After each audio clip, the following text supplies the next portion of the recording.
اب پہلی چیز کی طرف آتے ہیں، وہ ہے استنجا کرنا۔ استنجا بھی عربی زبان کا لفظ ہے۔ جب بھی کوئی شخص قضائے حاجت کرے گا تو پھر اس پر استنجا کرنا ضروری ہو جاتا ہے۔ یہ بعض عوام کے اندر مشہور ہے کہ کسی کا وضو ٹوٹ جائے ہوا نکلنے سے تو استنجا کرنا ضروری ہے، تو یہ بالکل جھوٹی بات ہے۔ جب تک پیشاب نہیں کریں گے یا پخانہ، اس وقت تک استنجا کرنا ضروری نہیں ہوگا۔ تو استنجا کرنے کے جو آداب احادیث کے اندر آئے ہیں، آپ کو اندازہ ہوگا کہ نبی صلی اللہ علیہ وسلم کے مبارک دین کو کسی شخصیت کی ضرورت نہیں ہے۔ آپ صلی اللہ علیہ وسلم ایچ اینڈ ایوری ٹینیس ڈیٹیل امت کو بتا کے گئے۔ یہ جو چیزیں مشہور ہیں، جی فلاں نے فقہ لکھ دی تو وہ جناب امت کو بتایا گیا، پہلے تو لوگوں کو پتہ ہی نہیں تھا، یہ سب جھوٹی باتیں ہیں۔ میں نے پچھلی دفعہ بھی ایک لطیفہ سنایا تھا کہ ایک تبلیغی جماعت کے بھائی میرے پاس آ کر رکے، تو میں نے ان کو بخاری اور مسلم سے جب دعوت حق پیش کی تو وہ کہنے لگے جی آپ کیا قرآن حدیث کی بات کرتے ہیں، قرآن حدیث میں تو وضو کا طریقہ نہیں لکھا ہوا، یہ تو امام حنیفہ رحمۃ اللہ علیہ نے بتایا ہے۔ میں نے کہا جی آپ کو کس نے بتایا؟ تو انہوں نے کہا کہ میرے چچا جان ہے 25 سال سے تبلیغی جماعت میں، انہوں نے بتایا۔ ان کو بھی ظاہر ہے ان کے علماء نے بتایا ہوگا۔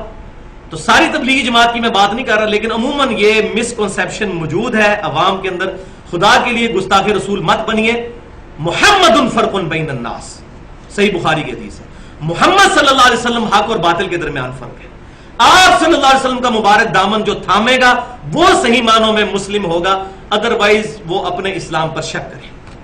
کسی کو یہ وہم آیا کہ نبی صلی اللہ علیہ وسلم کوئی ادھورا دین دے کر گئے تھے جس کو بعد میں کسی شخصیت نے مکمل کیا، ایسے شخص کو اپنے اسلام کے اوپر خود ہی تفکر کر لینا چاہیے۔ ہمیں کسی پر تکفیر کرنے کی ضرورت نہیں، فتویٰ کفر کا لگانے کی ضرورت نہیں۔ تو صحیح بخاری اور مسلم کی متفق علیہ حدیث ہے کہ امام کائنات صلی اللہ علیہ وسلم نے فرمایا کہ جب بھی کوئی شخص استنجا کرنے کے لیے ٹوائلٹ میں جائے یا کسی اور جگہ پر، پردے والی جگہ پر، وہ حدیث میں ڈیٹیل سے ہے کہ پردے والی جگہ پہ جانا ہے، تو دعا مانگے پہلے ہی وہاں داخل ہونے سے پہلے، اللہم انی اعوذ بک من الخبث والخبائث۔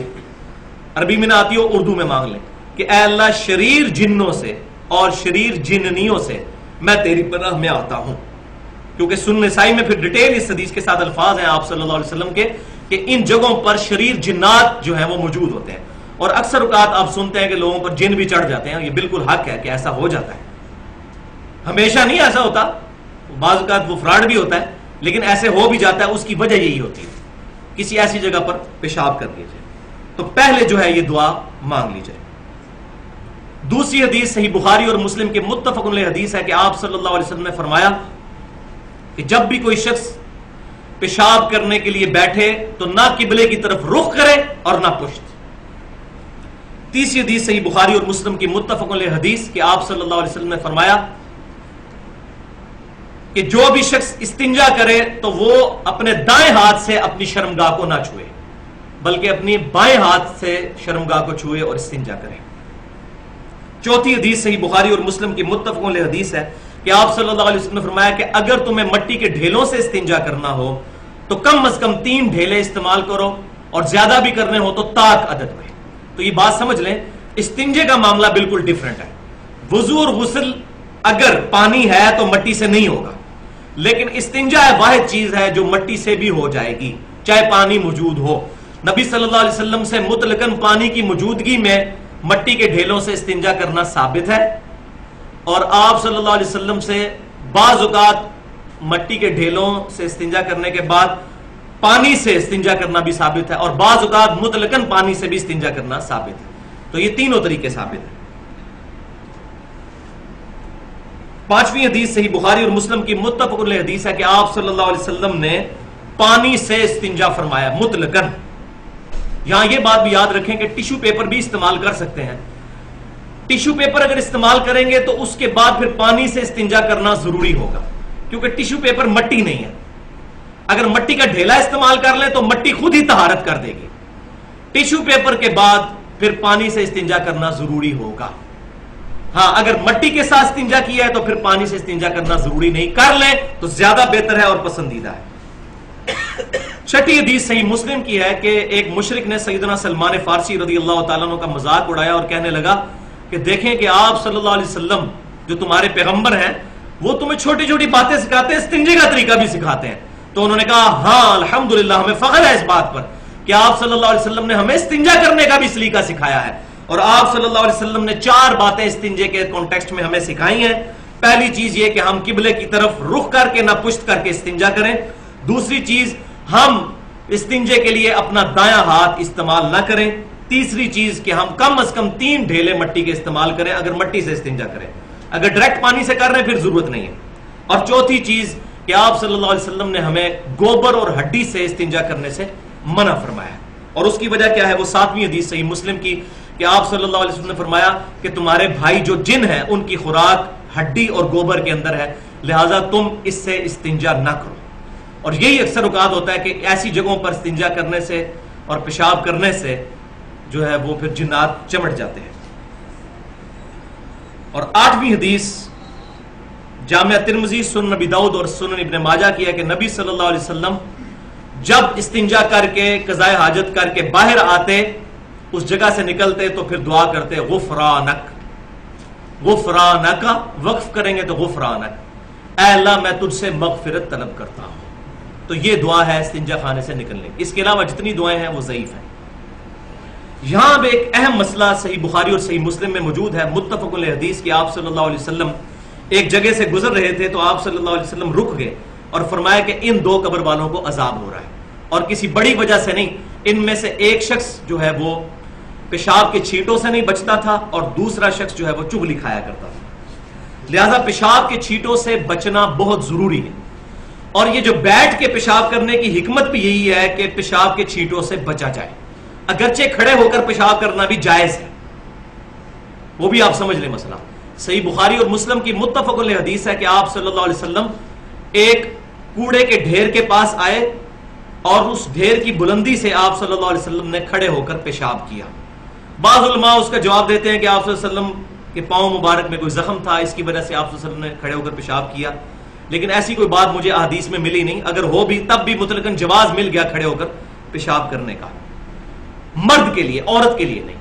اور اس میں ہے کہ اونچی جگہ پر، اس کی حکمت یہ ہے کہ اونچی جگہ سے جب مرد پیشاب کرے گا تو چھینٹے اس پر نہیں پڑیں گے، یہ حکمت ہے.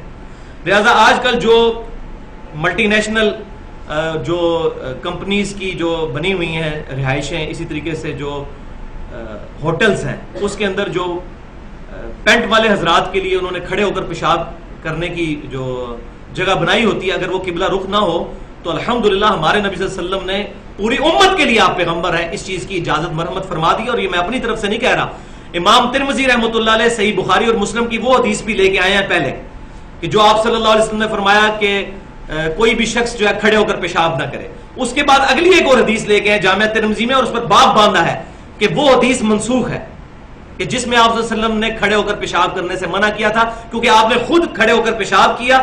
اور امام ترمذی رحمۃ اللہ علیہ نے اس پر باب باندھ دیا ہے الحمدللہ کہ کھڑے ہو کر پیشاب کرنے کا جواز یہ موجود ہے.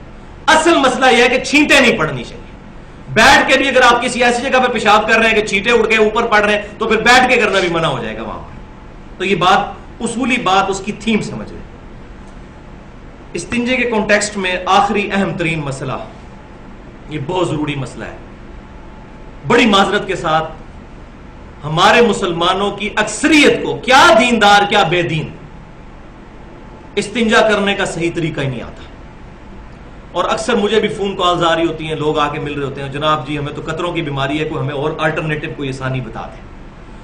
تو بھائیو، قطروں کی کوئی بیماری نہیں ہوتی، اصل میں استنجا کرنے کا طریقہ ہی نہیں آتا ہوتا. استنجا بڑی تسلی سے کرنا ہوتا ہے تاکہ پیشاب کی نالی میں اگر آخری قطرہ بھی ہے تو وہ نکل جائے.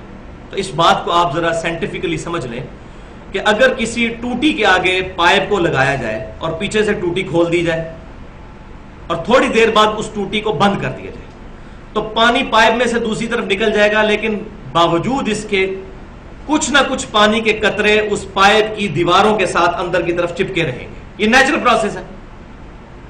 اور یہی وجہ کہ ٹوٹی بند کرنے کے بھی 3 یا 4 منٹ کے بعد بھی آپ اگر پائپ کو اس طرح اٹھائیں گے تو اس میں سے قطرے نکلنے شروع ہو جائیں گے. تو یہ نیچرل پروسیس ہے. اس کو اگر کوئی شخص کہے کہ یہ ٹوٹی لیک کر گئی ہے تو اس کی بیوقوفی ہے. بات سمجھ آ گئی؟ جب قطروں کی مجھے بیماری ہے تو ٹوٹی لیک ہے، تو یہ بیماری نہیں ہے بلکہ وہ نیچرل پروسیس ہے. اسی طریقے سے جو پیشاب کی نالی ہے اس میں کچھ نہ کچھ پیشاب باقی رہتا ہے پیشاب کرنے کے بعد. اب ادھر تو افراتفری مچی ہوتی ہے لوگوں کو. اور لوگ جو ہے وہ فوراً پیشاب کر کے اور پھر بعد میں جو ہے وہ شرمگاہ والی جگہ کے اوپر جو ہے پانی جو ہے وہ چھڑک رہے ہوتے ہیں. وہ صحیح سند سے ثابت ہے جامعہ ترمذی میں، سنن ابی داؤد میں، رومالی پر پانی چھڑکنا تاکہ شیطان وسوسہ نہ دلائے. لیکن بھائی اگر آپ کو خود پتا چل گیا کہ میرا قطرہ نکل گیا تو آپ اس کا سہارا تو نہیں لے سکتے، اپنے آپ کو دھوکہ تو نہیں دے سکتے.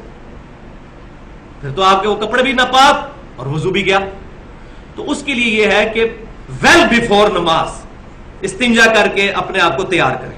آخری 2-3 منٹوں میں نہیں، پہلے ایک دفعہ استنجا کریں. اس کے بعد جس طرح یہاں ہمارے جو پٹھان بھائی ہیں خیبر پختونخوا والی سائڈ کے اوپر، تو وہ جس کو ہم پنجابی میں وٹوانی کہتے ہیں وہ کرتے ہیں.